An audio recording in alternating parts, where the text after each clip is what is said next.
ماں باپ مر جائیں تو تم نے یہ 5 کام کرنے ہیں اپنے ماں باپ کے مرنے کے بعد۔ اب ہر بندہ اپنا محاسبہ کر لے، جس کی ماں کا انتقال ہو گیا یا جس کے ابا جی کا انتقال ہو گیا، وہ یہ کام کرتا ہے یا نہیں کرتا۔ اگر نہیں کرتا تو خدا را آج سے اپنی روٹین بنا لیں۔ یہ 5 کام کرنے ہیں۔ اور وہ کیا 5 کام ہیں؟ حضور نے ارشاد فرمایا الصلاۃ علیہما، اپنے والدین کے لیے رحمت کی دعا کرو۔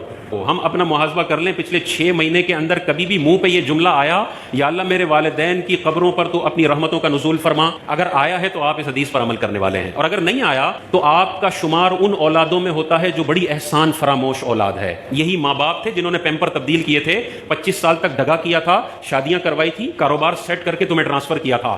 کچھ بھی نہ کیا ہو، ماں کا پیدا کرنا اتنا بڑا حق ہے کہ ساری زندگی بچہ ماں باپ کا استنجا صاف کرتا رہے تب بھی وہ حق پورا نہیں ہو سکتا۔ بعض بچے یہ بھی ہے نا، میرے ابا نے تو میرے لیے کچھ کیا ہی نہیں، نہ مجھے پڑھایا، نہ مجھے روٹی دی، نہ کچھ دیا۔ بھائی اس کا باپ ہونا اتنا بڑا اعزاز ہے کہ والدین نے تجھے ساری زندگی جوتے مارے ہوں پھر بھی تجھے یہ 5 کام کرنے ہیں، پھر بھی تجھے کبھی بھی اونچی آواز کا اختیار نہیں ہے۔ تو حضور نے ارشاد فرمایا الصلاۃ علیہما، دوسرا ارشاد فرمایا والاستغفار لہما، اپنے والدین کے لیے دعائے مغفرت کرے۔ تو دعائے رحمت کرنی ہے، یا اللہ میرے والدین کی قبر پر رحمتوں کا نزول فرما، یا اللہ میرے والدین کے صغیرہ کبیرہ گناہوں کو تو معاف فرما۔ تیسرا ارشاد فرمایا وانفاذ عہودہما، اور جو ماں باپ نے اپنی زندگی میں وعدے کیے ہوئے ہیں، جو ایگریمنٹس کیے ہوئے ہیں، جو عہد کیے ہوئے ہیں، ان کو نافذ کرنا یہ بچوں کی ذمہ داری ہے۔ یہ تیسرا کام بتایا۔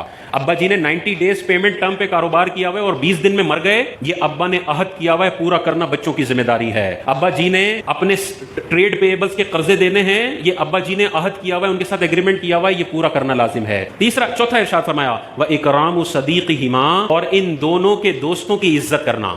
والد صاحب کے دوست آ جائیں تو بدو بن کے سیٹ پہ بیٹھے نہ رہو، بلکہ ابا جی کا جیسے کھڑے ہو کے ادب کرتے تھے، ابا جی کا فرینڈ آ گیا، چاہے سگریٹ پیتے ہیں، چاہے بے نمازی ہیں، کچھ بھی ہے، کھڑے ہو جاؤ، اپنی سیٹ ان کو دو۔ یہ عزت کرنے کا حکم ہے ابا جی کے دوستوں کی۔ تو ابا جی کے دوستوں کی عزت کرنے کا حکم ہے، تو ابا جی کے بھائی کی کتنی عزت کرنی ہے، ابا جی کے ابا جی کی کتنی عزت کرنی ہے، ابا جی کی بہنوں کی کتنی عزت کرنی ہے۔ اور 5واں یہ ارشاد فرمایا وصلۃ الرحم، اور ان رشتہ داروں کے ساتھ صلہ رحمی کرے جو اس کے ماں باپ کی وجہ سے اس کے رشتہ دار بنے ہیں۔ ماں باپ نہ ہوتے تو یہ رشتہ دار نہ ہوتے، تو اس میں چچا بھی آ گئے، پپو بھی آ گئے، خالہ بھی آ گئے، ماموں بھی آ گئے۔ ابا جی کا انتقال ہوا تو یہ نہیں ہے کہ بس چچا کو اب ان کے حال پہ چھوڑ دیا، پپو کو ان کے حال پہ چھوڑ دیا کہ اب یہ جانے، ابا جی جانے، ابا جی تو چلے گئے، ہمارا تو ان کے ساتھ کوئی خاص تعلق نہیں ہے۔ نہیں، میں نے اپنے رشتہ داروں سے رشتہ جوڑ کے رکھنا ہے۔ انگریزوں کا یہ کلچر ہے کہ انٹی کو آئے ہوئے 3 سال ہو گئے، انکل کو آئے ہوئے 5 سال ہو گئے، کبھی فون پہ بھی رابطہ نہیں ہوتا، ان کے تو انٹی انکل کا پتہ بھی نہیں ہوتا نا، بعض اوقات ابا کا ہی پتہ نہیں ہوتا۔ اسلامی کلچر ہے جو آپ کو کہتا ہے جڑ کے رہو، چچا سے بھی جڑو، خالہ سے بھی جڑو، ماموں سے بھی جڑو، پپو سے بھی جڑو، بھتیجے بھانجوں سے بھی جڑو،